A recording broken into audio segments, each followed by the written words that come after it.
नमस्कार, news India में आप सभी का स्वागत है। मैं हूं आपके साथ ऋचा सिंह। हाल ही में नीति आयोग ने अपनी वर्ष 2020-21 की रिपोर्ट जारी की है और वही नीति आयोग की एसडीजी इंडिया सूचकांक 2020-21 में बेहतर कानून व्यवस्था को लेकर उत्तराखंड पुलिस ने शीर्ष स्थान हासिल किया है। आपको बता दें कि रिपोर्ट के अनुसार उत्तराखंड को पहला, गुजरात को दूसरा और मिजोरम को तीसरा स्थान मिला है। तो वहीं पर एसडीजी रिपोर्ट के शीर्षक 16 में कानून और शांति व्यवस्था, न्याय और सुदृढ़ संस्थानों के विकास को महत्व दिया गया है। इसका आकलन 8 बिंदुओं के मापदंड के आधार पर किया गया है। तो वहीं पर डीजीपी अशोक कुमार के प्रयासों से उत्तराखंड को यह स्थान हासिल हुआ है। तो वहीं दूसरी ओर उनकी जीवन संगनी, उनकी पत्नी अलकनंदा अशोक भी उपवास संस्था की अध्यक्ष जो कि सामाजिक हित के लिए कार्य कर रही है। तो कोरोना काल में पुलिसकर्मी अपनी जान दांव पर लगाकर काम कर रही हैं और ऐसे में उनकी और उनके परिजनों की देखभाल उपवास संस्था कर रही है।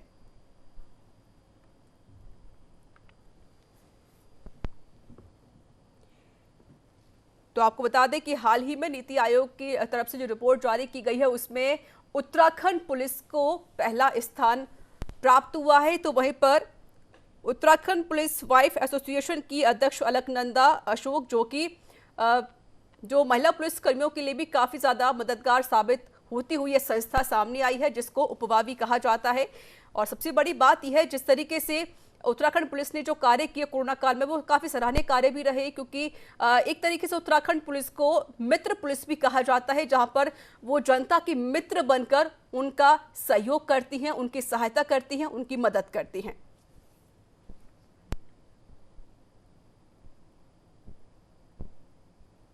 तो कोविड काल में पुलिसकर्मी अपनी जान दांव पर लगाकर काम करते हैं, अपनी परिजनों की देखभाल भी करते हैं। हालांकि उन्हें अपनी जान की परवाह नहीं होती, फिर भी वह जनता की सेवा करते हुए नजर आते हैं। तो वही नीति आयोग की रिपोर्ट में यह सामने आ गया है कि उत्तराखंड पुलिस नंबर 1 पर पहुंच गई है। तो वहीं पर अगर हम बात करें जिस तरीके से पुलिस के उत्तराखंड को लेकर, क्योंकि जिस तरीके से जो पुलिस काफ़ी अच्छी पहल भी करती हुई नजर आई है, काफ़ी सराहनीय कार्य भी उत्तराखंड पुलिस ने की है, क्योंकि जिस तरीके से एक मित्र पुलिस के नाम पर उत्तराखंड पुलिस जानी जाती है, जहां पर वह जनता का सहयोग करते हैं, उनकी मदद करते हैं। और कोविड काल में जो लोग बेसहारा हो गए हैं, जिनके जो अनाथ बच्चे हैं, उनकी भी मदद करती हुई उत्तराखंड पुलिस नजर आई है।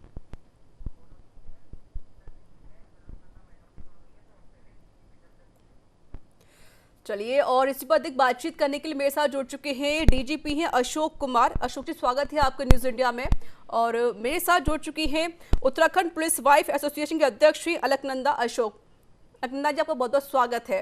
अशोक जी, आपका रुख करना चाहती हूँ, जिस तरीके से आपकी तरफ से जो कार्य किए गए, काफी सराहनीय कार्य भी किए गए हैं। उत्तराखंड पुलिस पूरे देश की एक कह सकते हैं पुलिस रोल मॉडल के हिसाब से यहाँ पर सामने आ गई है और नीति आयोग की तरफ से कहा गया है कि पुलिस जो उत्तराखंड पुलिस है वो नंबर 1 पर पहुंच गई है। क्या कहेंगे इसको लेकर? नहीं अभी Ashok ji, this telephone number does not exist बोल रहा है। सर आपको मेरी आवाज मिल रही है? चलिए, आपसे फिर से जुड़ने की कोशिश करते हैं। तो आपको बता दें कि बेहतर कानून व्यवस्था में पहले स्थान पर उत्तराखंड पुलिस पहुंच गई है। और मेरे सहयोगी विशाल भी मेरे साथ जुड़ चुके हैं। विशाल, एक सबसे अच्छी पहल जिस तरीके से उत्तराखंड पुलिस को हमने देखा कि एक मित्र पुलिस के नाम से यह भी पुलिस जानी जाती है, लोगों की सहायता की गई है। आज पुलिस उत्तराखंड जो पुलिस है नंबर 1 पर पहुंच गई है, क्या कहेंगे? देखिए, पूरे जिस तरह से हम देख रहे थे कि उत्तराखंड पुलिस आज रोल मॉडल बन गई है सभी पूरे देश के लिए, क्योंकि तमाम जो हमारे राज्य हैं, केंद्र शासित प्रदेश है, उसमें नंबर 1 का जो स्थान है वो पुलिस ने पाया है। और ऐसे में क्योंकि कहा जा रहा है लगातार जो बधाई का पात्र है वो कहीं ना कहीं हमारी उत्तराखंड पुलिस है। और जब से क्योंकि हम देख रहे थे कि अशोक कुमार जी जब से डीजीपी बने, उन्होंने अपना मोर्चा संभाला और लगातार वो एक के बाद एक ऐसी पहल करते हुए नजर आए, जहां पर हमने देखा कि काफी जो चीजें थी वो पुलिस की उन्होंने सुधारी और कई जो पहाड़ी क्षेत्र थे या फिर क्राइम का जो आंकड़ा था वो भी काफी कम करने में वो सक्षम नजर आए। और ऐसे में कई योजनाएं उनकी तरफ से चलाई गई जो कि पुलिस के लिए एक वरदान का काम किया गया है, क्योंकि लगातार जिस तरह से वो कार्य कर रहे हैं और एक के बाद एक नई योजनाओं को या फिर बच्चों के लिए या फिर बुजुर्ग के लिए या फिर अपराधियों पर जो कड़ी शिकंजा कसने का काम लगातार यहाँ पर जारी है। और ऐसे में उन्होंने कहा भी है, क्योंकि डीजीपी अशोक सर से जब हमारी बात हुई तो लगातार उनका साफ तौर से कहना है कि अपराधियों को चाहिए कि वो पुलिस से डरे, लेकिन जो आम नागरिक है वो उसको चाहिए कि वो पुलिस को अपना मित्र समझे। और इस कड़ी में वो लगातार निरंतर काम कर रहे हैं और आज यही वजह है कि आज वो रोल मॉडल बन करके उभरे हैं और लगातार, क्योंकि पूरे देश के लिए उत्तराखंड विशाल, पुलिस आप नंबर मेरे साथ बने रहिएगा। मेरे साथ जुड़ चुके हैं डीजीपी हैं अशोक कुमार। अशोक जी, स्वागत है आपका न्यूज इंडिया में। और मेरे साथ जुड़ चुकी हैं उत्तराखंड पुलिस वाइफ एसोसिएशन के अध्यक्ष हैं अलकनंदा अशोक। अलकनंदा जी, आपका बहुत बहुत स्वागत है। अशोक जी, आपका रुख करना चाहती हूँ, जिस तरीके से कह सकते हैं उत्तराखंड पुलिस पूरे देश की पुलिस के लिए एक रोल मॉडल बन चुकी है। नीति आयोग में की रिपोर्ट में कहा गया है कि उत्तराखंड पुलिस नंबर 1 पर पहुंच गई है, क्या कहेंगे इसको लेकर? देखिए, ये इतनी बड़ी संस्था जो है उसको शांति और कानून व्यवस्था की दृष्टि से उसने उत्तराखंड को टॉप राज्य जो रेट किया, तो हम लोग को बड़े गर्व की बात है उत्तराखंड की और हम लोग की, हमारी पुलिस के लिए, हमारे जवानों के लिए, हमारे बाकी अन्य अधिकारियों के लिए अच्छा लग रहा है कि ये ऐसा हुआ। साथ ही साथ ये भी कहना चाहूंगा कि उत्तराखंड सच में एक शांतिपूर्वक राज्य है और यहाँ कानून व्यवस्था की स्थिति जो हम पहले यूपी का अंग थे उन दिनों से बहुत ज्यादा बेहतर हो चुकी है। चाहे क्राइम की बात करें, चाहे लॉ एंड ऑर्डर की बात करें, चाहे क्राइम के वर्कआउट की बात करें, हर दृष्टि से हम लोगों ने बहुत ज्यादा ग्रो किया है। और अगर आप उत्तराखंड के किसी भी शहर में आएंगे, देहरादून, हरिद्वार हो, हल्द्वानी हो, नैनीताल हो, आपको यहाँ को रात के 12 बजे भी महिलाएं अकेले में गाड़ी चला करके जाती हुई दिखेंगी। जो एक पैमाना है इस बात का, जो है कुल मिलाकर के प्रदेश में कानून व्यवस्था का राज अच्छे से काम है और पूरी तरह से शांति। बिल्कुल बिल्कुल। और मेरे साथ अलकनंदा जी भी लगातार जुड़ी हुई हैं। अलकनंदा जी, महिला पुलिस कर्मचारियों के लिए उपवास संस्था किस तरीके से काम करती है और किस तरह से सहयोग करती है महिला पुलिस कर्मियों के लिए? जी, हम बहुत दिनों से मैं ये ऑब्जर्व कर रही थी कि हमारी जो महिला पुलिस कर्मचारी हैं उन लोगों के ड्यूटी आवर्स बहुत लंबे हैं और कई बार ऐसा होता है कि जो हम लोगों की महिलाओं की एक हर महीने की प्रॉब्लम है, महावारी या उस तरह की, उसमें कई बार वो अपनी ड्यूटी आवर्स ज्यादा होने की वजह से इन चीजों पे बहुत ज्यादा ध्यान नहीं दे पाती हैं, अपनी स्वच्छता पे ध्यान नहीं दे पाती हैं। तो डीजीपी सर के साथ डिस्कशन के बाद हम लोगों ने एक पहल करी कि यहाँ पे जितना भी हमारे महिला पुलिस थाने हैं और बाकी नॉर्मल थाने भी हैं, उनमें वेंडिंग मशीन और इंसिनरेटर मशीन लगाई गई है। वेंडिंग मशीन से ये लोग सैनिटरी नैपकिन जो है, क्योंकि हर एक थाने में ये सुविधा उपलब्ध है, तो आवश्यकता अनुसार जब भी आवश्यकता है तो महिला पुलिसकर्मी, साथ ही साथ हमारी पुलिस लाइन की भी जो बच्चियां हैं, जो महिलाएं हैं, वो भी इसका लाभ ले पा रही हैं वेंडिंग मशीन का। और इंसिनरेटर उन लोगों की जो भी डिस्पोज ऑफ करने के लिए कई बार हम लोग देखते हैं कि सड़कों पे या कूड़े कचरे में यूज्ड सैनिटरी नैपकिन पड़े रहते हैं जो बहुत गंदे दिखाई देते हैं। तो स्वच्छ भारत अभियान को भी और अधिक अच्छा बनाने के लिए, उसमें कार्य करने के लिए ये वेंडिंग मशीन्स भी लगाई गई हैं। तो उनका साथ ही के साथ जो यूज्ड नैपकिन हैं उनको डिस्पोज ऑफ भी करते हैं। बिल्कुल, तो ये संस्था कहीं ना कहीं महिलाओं के लिए काफी ज्यादा मददगार भी साबित होती है।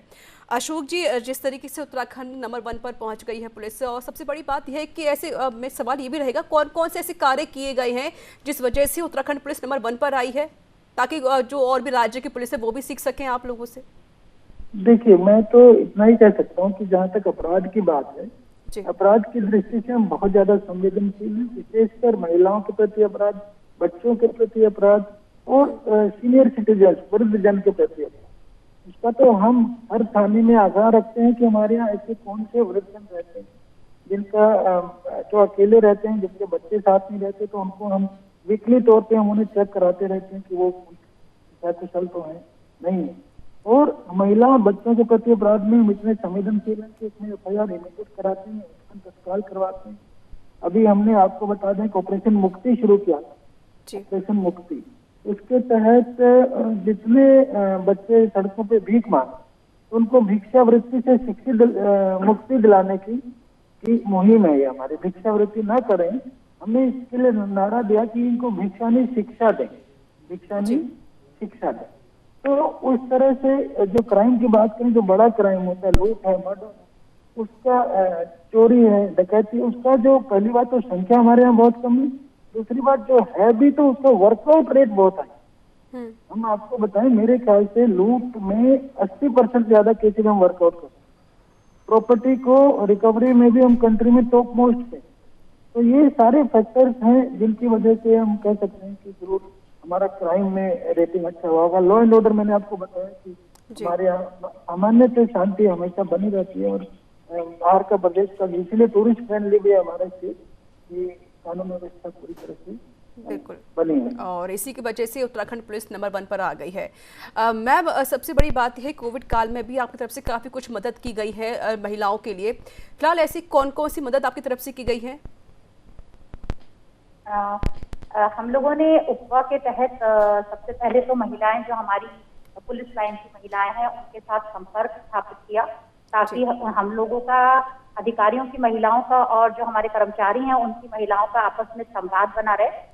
और जो हमारे पुलिसकर्मी फ्रंट लाइन वर्कर की तरह काम कर रहे हैं, 24 घंटे ड्यूटी कर रहे हैं, उनकी एब्सेंस में यदि उनके परिवारों को किसी भी तरह की आवश्यकता हो तो वो बेझिझक हमें उससे अवगत करा सकें। इसी के तहत हम लोगों ने उन लोगों का कम से कम एक्सपोजर रहे बाहर के लिए, इसलिए हम लोगों ने अपनी पुलिस लाइन्स में और बटालियंस में सब्जियों की दुकानें, उन लोगों के लिए जो राशन है, जो डेली ग्रॉसरी की जो डेली यूज की चीजें हैं, वो वहीं पर ही उपलब्ध कराएं, ताकि वो लोग बहुत ज्यादा उनको शहर जाकर सामान परचेज ना करना पड़े, जिससे कि कोविड का एक्सपोजर भी कम से कम हो। इसी के तहत एक और स्कीम चलाई गई थी, क्योंकि पुलिस कर्मचारियों के घर थोड़े छोटे होते हैं, तो आइसोलेशन सेंटर, हर एक पुलिस लाइन में 10 बेड के आइसोलेशन सेंटर्स बनाए गए थे। तो यदि कोई भी परिवार का सदस्य या कर्मचारी कोविड से प्रभावित होता था तो उसको तुरंत आइसोलेशन सेंटर में भेज दिया जाता था, जहां उसके खाने पीने की, मेडिसिन की सभी तरह की व्यवस्थाएं करी जाती। तो इसी तरह से उन लोगों को, हम लोगों ने फैमिलीज को जागरूक करने के लिए उन लोगों को कोविड से कैसे बचाव किया जाए, और यदि सिम्टम्स आते हैं तो तुरंत उसका चेकअप कराया जाए, योगा करवाए, और उन लोगों को इन्वॉल्व रखने के लिए छोटे छोटे कार्यक्रम, ऑनलाइन कार्यक्रम आयोजित करते रहे, ताकि वो लोग अवसाद का, खासतौर पे जो बच्चे हैं, वो अवसाद का शिकार ना हो, और वो लोग किसी तरह की एक्टिविटी में इन्वॉल्व रहें और इस कोरोना के कठिन टाइम को निकाल सकें। तो इस तरह की छोटी छोटी सी गतिविधियां कराई गई, मास्क बनवाए गए, फेस शील्ड बनवाई गई, वो भी वितरित कराए गए, ये सारे के सारे कार्य कराए। बिल्कुल मैम, यानी कि आपकी तरफ से, इस संस्था की तरफ से काफ़ी अच्छी पहल भी की गई है, जहां पर महिलाओं को आगे बढ़ाने के लिए प्रोत्साहित भी किया गया है। डीजीपी अशोक कुमार और उपवा के अध्यक्ष अलकनंदा अशोक, डीजीपी अशोक जी, मेरा एक सवाल आपसे भी ये रहेगा, जिस तरीके से कोविड काल में आपने जो कार्य किए, काफ़ी सराहनीय कार्य किए हैं, फिलहाल वर्तमान में क्या कुछ कार्य आपकी तरफ से किए जा रहे हैं, क्या कुछ अभियान आपकी तरफ से किए जा रहे हैं? देखिए, मैं एक चीज और जोड़ना चाहूंगा, जो आपका पिछला सवाल से लिंक करूंगा जी, कि जो हमारी और क्या कार्य है, जो कार्य प्रणाली रही जिसके तहत हमें जो अच्छा, हमने दो चीजों पे बहुत फोकस किया, people oriented policing and victim oriented, यानी पीपल फ्रेंडली, लोगों से मिलके, लोगों से सहयोग से, उनके साथ वार्तालाप जारी करते हुए, कम्युनिकेशन बनाए रखते हुए हम पुलिसिंग करते हैं, क्योंकि पुलिस बनी लोगों के लिए है, उन्हीं, इसलिए उनसे कम्युनिकेशन रखते हुए हम पुलिसिंग करते हैं। दूसरा हमारा फोकस रहता है, जो विक्टिम है उसको न्याय जरूर मिले, जो पीड़ित है उसको फोकस में रखें, उसको केंद्र में रखें, तब पुलिसिंग की। इन दोनों का इम्पैक्ट फिर हमने कोरोना में भी लिया। कोरोना काल में पुलिस का एक तो चेहरा पूरे देश में सबको दिखता है, वो है एनफोर्समेंट, कि पुलिस को कोविड कर्फ्यू लागू कराना है, लॉकडाउन लागू कराना है, या अनलॉकडाउन शुरू कराना है, वो तो है ही है कि लोग मास्क पहने, तो लोग सोशल डिस्टेंसिंग बना करके रखें, तो हम लोगों ने उसका स्ट्रिक्टली पालन कराया। किंतु साथ ही साथ हमने एक बात बोली शुरू कि ये कोई लॉ एंड ऑर्डर तोड़ने वाले लोग नहीं है, अभी तो कर्फ्यू है, ये लॉ एंड ऑर्डर वाला कर्फ्यू नहीं है कि लोग ये सड़क पे आ जाएंगे तो दंगा हो जाएगा, ऐसा नहीं है। ये तो खुद की जान खतरे, हम लोग को खुद अपने को बचाने के लिए इस कर्फ्यू की जरूरत है, उन्हीं की सुरक्षा के लिए। तो इसलिए हमें लॉकडाउन को या कोविड कर्फ्यू को मानवीय ढंग से लागू, अपना ह्यूमैनिटेरियन एंगल नहीं छोड़।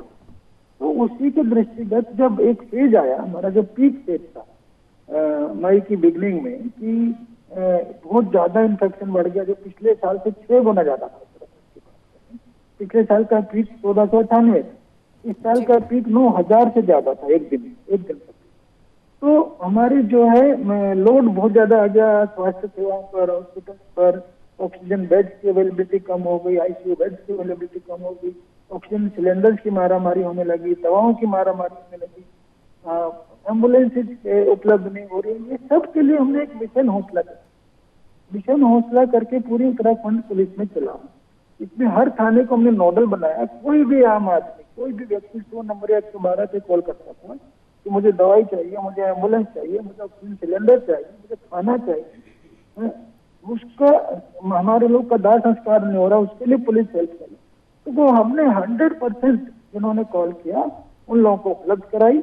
और कभी कभी बेड की भी रिक्वेस्ट आई, तो बेड तो 100% हम उपलब्ध कराना संभव नहीं हो पाता था, किंतु उसमें भी हमने 10-10 किलोमीटर पहाड़ों के इंटीरियर से लोगों को ला करके हमारे जवानों ने पीपीई किट तैयार करके उनको हॉस्पिटलाइज करवाया। तो मैं बताना चाहूंगा कि मिशन हौसला जो हमने शुरू किया, जिससे जवानों का हौसला बना रहे, उनके परिवारों का हौसला बना, कोरोना संक्रमित लोगों का हौसला बना रहे, पूरे समाज का हौसला बना। इसके तहत एक महीने में 1 मई से 31 मई तक हमने 1,40,000 लोगों की मदद की उत्तराखंड में। मतलब 1,10,000 लोगों को राशन दिया, राशन और खाना, दूध। लगभग 20,000 लोगों को दवाइयां दी, 2,500 से ज्यादा लोगों को हमने ऑक्सीजन सिलेंडर दिलाए, बहुत से लोगों को खून और प्लाज्मा दिलवाया, हॉस्पिटलाइज कराने में मदद की, 800 से ज्यादा लोगों को हमने दाह संस्कार करवाया। तो इस तरह से हमने एक पीपल फ्रेंडली जो पुलिसिंग है ना, जो पुलिस, एक तो जैसा मैंने कहा पुलिस का रोल है एनफोर्समेंट, कानून का पालन करवाना। दूसरा पुलिस का रोल है कि आपदा के दौरान लोगों की सहायता करना। तो उस रोल को भी हमने हाईलाइट किया, क्योंकि उस रोल की इस टाइम बहुत बड़े रोल की जरूरत है। तो वो जनता भी समझी, और जहाँ उससे में एक तरफ तो लोगों की मदद की, दूसरी तरफ काला बाजारी को भी रोक हेल्प में। और छोटे छोटे एम्बुलेंस कर लोग 10,000 चार्ज कर ले रहे, दवाइयाँ डबल रेट पे बेच, सब कुछ पुलिस ने जो ऑलमोस्ट फ्री ऑफ कॉस्ट लोगों को उपलब्ध कराया। तो वो बहुत ही यूजफुल रहा। बिल्कुल बिल्कुल, और इसी की वजह से कह सकते हैं उत्तराखंड पुलिस नंबर 1 पर, क्योंकि जिस तरीके से जनता की सहायता करती हुई नजर आई है। मैम, आपकी जो उपवा संस्था है, बहुत काफ़ी अच्छे कार्य भी किए हैं संस्था ने। अब आगे क्या कुछ है महिला कर्मचारियों के लिए, क्या कुछ करने वाली है उपवा संस्था? देखिए, अभी कोरोना के टाइम में तो हम लोगों ने जो कोरोना क्योंकि प्राथमिकता पे था, तो उससे रिलेटेड एक्टिविटीज करी। तो अभी निकट भविष्य में हम लोग ये सोचते हैं कि जैसे ही थोड़ी सी स्थिति सामान्य होगी, तो हम लोग अपनी महिलाओं के लिए उनकी घर बैठे बैठे आय बढ़ाने के लिए कुछ उनके कार्यक्रम आयोजित करेंगे। इसी के साथ बच्चों के लिए जो हमारी पुलिस लाइन के उनके स्किल डेवलपमेंट के लिए, या यदि उनको इंग्लिश की अच्छी क्लासेस चाहिए, उनको कंप्यूटर की क्लासेस चाहिए, ब्यूटिशियन का कोर्स अगर हमारी महिलाएं करना चाहती हैं, तो इस तरह के जो आत्मनिर्भर बनाने के लिए हम कार्यक्रम चला सकते हैं। और उनकी रुचि के जो कार्यक्रम हैं उस तरह के कार्यक्रम करेंगे, जिससे कि हमारी पुलिस कर्मचारी की जो फैमिलीज हैं उनका और जो अधिकारी की पत्नियां हैं उनके बीच में एक तालमेल बना रहे, और हम लोग उनको समय के साथ साथ वो लोग भी नई जो तकनीकी हैं उनको सीख सकें और आगे बढ़ सकें। और हमारे पुलिस के परिवार के जो बच्चे हैं वो किसी भी तरह पीछे ना रहें, उनको हम लोग अच्छी शिक्षा दिलाने के लिए हम लोगों ने पुलिस मॉडर्न स्कूल की भी यहाँ पे स्थापना करी है उत्तराखंड पुलिस में। उन्हीं का हम लोग क्वालिटी ऑफ जो एजुकेशन है उसको बढ़ाकर उनको अच्छी शिक्षा दिलाकर आगे उनका उज्जवल भविष्य बनाना चाहते हैं। इसके लिए समय समय पर उनके लिए काउंसलिंग भी कराई जाएगी, और जिस भी तरह की मदद की आवश्यकता होगी हमारे पुलिस परिवारों को, वो सभी उपवा करने के लिए वचन है। बिल्कुल बिल्कुल। अशोक जी, देखा जाता है कोविड काल में कई चुनौतियां पुलिस के सामने खड़ी हो जाती हैं। सबसे बड़ी चुनौती होती है कि लोगों को कैसे कंट्रोल में लाया जाए ताकि वो घर पर ही बने रहें। इस तरीके से आपने की तरह पुलिस इस तरीके से काम किए, काफ़ी अच्छे भी काम किए हैं, क्योंकि जिस तरीके से आपने खुद बताया कि हमारा मिशन हौसला काफ़ी सराहनीय भी रहा, और भी इस तरह के अभियान आपकी तरफ से किए गए हैं। फिलहाल जो चुनौती थी कि घर में लोगों को कैसे रोका जाए, उससे आपने कैसे कार्य किया उस मामले में? देखिए, इस बार की जो कोरोना वेव थी बहुत ही भयंकर थी, और शुरुआती दौर में लोग समझ नहीं पाए, और इसलिए बिल्कुल वो एक प्रकार से कॉम्प्लेसेंट होकर घूम रहे थे। पिछली बार की वेव में खाली एजेड लोगों को लेके गई थी, जो लोग कोमोर्बिड थे उनको लेके गई थी, किंतु इस बार ऐसा नहीं था। वो युवा लोग भी इसका शिकार बन गए। तो धीरे धीरे लोगों में भय आया। जब तक भय नहीं आया तो एनफोर्समेंट का बहुत बड़ा रोल था। तो हमने बता दें 4 लाख से ज्यादा लोगों का हमें चालान करना पड़ा, जो मास्क नहीं पहनने में और सोशल डिस्टेंसिंग का पालन नहीं करना। लगभग 6 करोड़ का हमने जुर्माना वसूला।